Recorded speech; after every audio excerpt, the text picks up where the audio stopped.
When I decided to build my computer, I did much research on YouTube, Google, and Newegg, trying to find the best deal. Now, I wanted a computer that was cheap, current gen or better, no Q6600s, and had playable frame rates.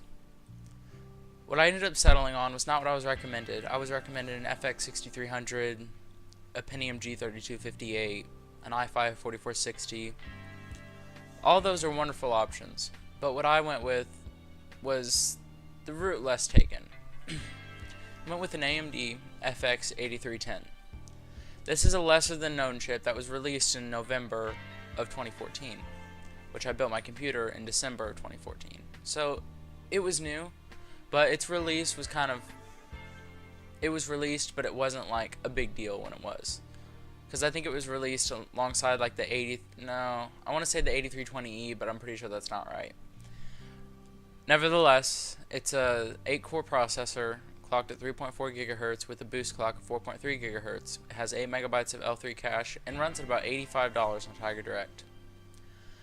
Now, for my motherboard, I just needed a good, at the time I wanted a full ATX AM3 Plus board that would get the job done and have 4 RAM slots. So what I went with at the time was a red and black aesthetic BioStar TA970. That was about $65.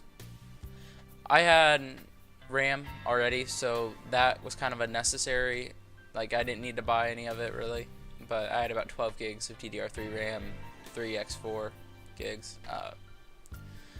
But if you want to count that in the equation, it could go anywhere from 35 to, if you're going to 32 gigs of RAM, like $285. But for a good sweet spot is that 4 to 8 gigs of RAM, so $35 to $70. Now, my graphics card. I was just straight AMD down the line. I got an AMD R9 280 MSI Gaming Edition, so it's the 3GB model. And powering that and everything else was a Coolmax 80 plus certified power supply. Something I forgot to mention was the case. I just used a case from my old build, and also the optical drive. I didn't use an optical drive because they're not really necessary anymore. So yeah, basically that's my build. It runs every game I play at 60 frames per second, ultra settings. It's completely capable of meeting beyond the expectations that I have for games. This is a great sweet spot option, which that tends to be where AMD is. It's the sweet spot, the best price to performance. You could down the line get another R9 280 and run Crossfire, but you'd be getting diminishing returns. The next upgrade I plan to make is probably either a complete overhaul a few years from now or another single GPU that's gonna bring up the performance so much better. So without further ado, here's some benchmarks.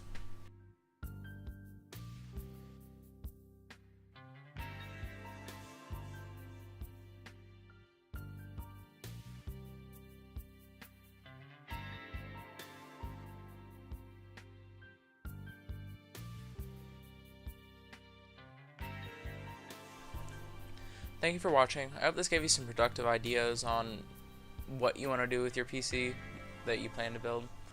I have a review on this processor and some other things on my channel. Plenty of tech stuff for you to check out. So if you can please do me a favor and give me some constructive feedback and check out my channel, that'd be great. Thank you for watching. This is David from How to Help, and bye.